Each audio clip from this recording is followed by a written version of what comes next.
So, when you think of the Aztecs, what's the first thing that comes to mind? Probably fierce warriors, right? Maybe some brutal sacrifices. But what if I told you that's only a tiny piece of the story?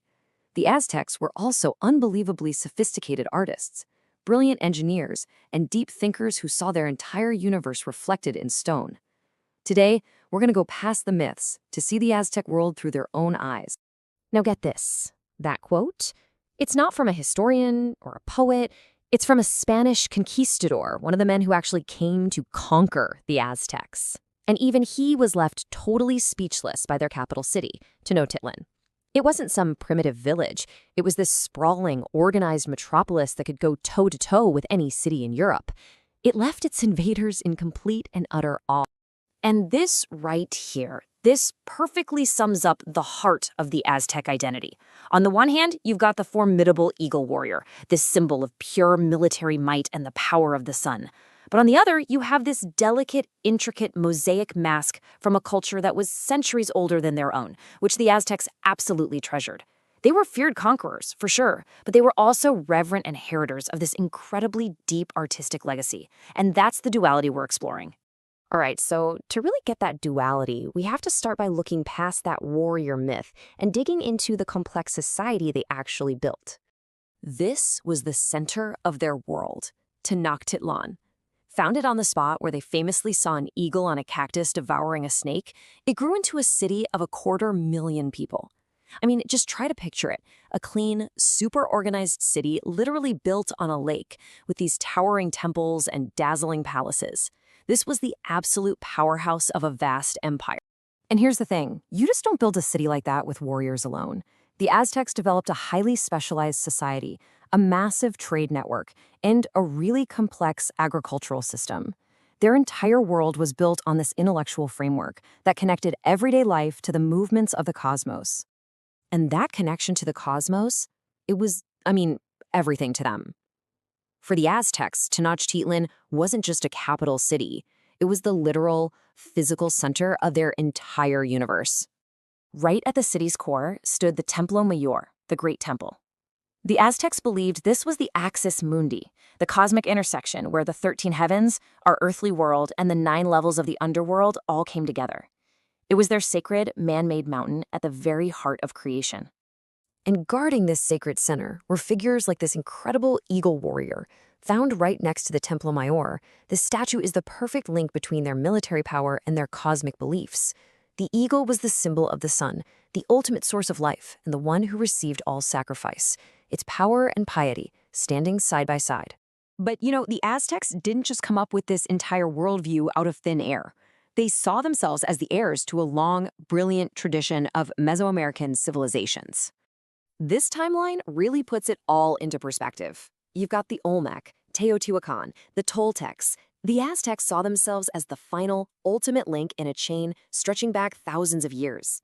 They consciously learned from, adopted, and were always trying to surpass the great cultures that came before them. And if you want proof, just look at this. This stunning mask, it isn't even Aztec. It's from Teotihuacan, a city that was already ancient by the time the Aztecs came along. They called it the City of the Gods, and actually excavated objects like this, holding them up as sacred relics. For them, this was so much more than just art. It was a physical connection to their legendary ancestor. So this deep respect for art brings us to our next big idea: how the Aztecs expressed their entire, complex worldview through their incredible sculptures in stone. To really understand their amazing powers of observation, you have to see this sculpture. It's a flea. An Aztec artist took one of the smallest creatures you can imagine and magnified it hundreds of times in stone, capturing details you can barely even see with the naked eye. This just shows a deep, almost scientific curiosity about every single part of the natural world, from the majestic jaguar all the way down to the humble flea. Aztec art was also deeply philosophical. Take a close look at this ceremonial pot. In the center, you have the face of a young man. On either side of him are the 2 halves of an old man's face, and framing the whole thing is the face of a corpse. This is a meditation on the cycle of life, youth, old age, and death, all seen as one inevitable unified process. As one of their poet kings wrote, "Not forever on earth, only a little while here." And it wasn't all just gods and kings either. This figure of a hunchback shows this remarkable sense of realism and maybe even a little bit of humor. It's an honest depiction of an ordinary person with a bony rib cage and a really distinct hairstyle. It reminds us that behind all the epic myths, this was a society just full of real, everyday people. This deep awareness of cycles brings us to the final, kind of heartbreaking chapter of the Aztec story, their understanding of time, which makes their sudden end all the more dramatic. So the Aztecs lived by two interlocking calendars. There was a 365-day solar one for farming and feasts, and then a 260-day ritual one that determined a person's fate from the very day they were born. And together, these two created this complex web of time that regulated, well, everything.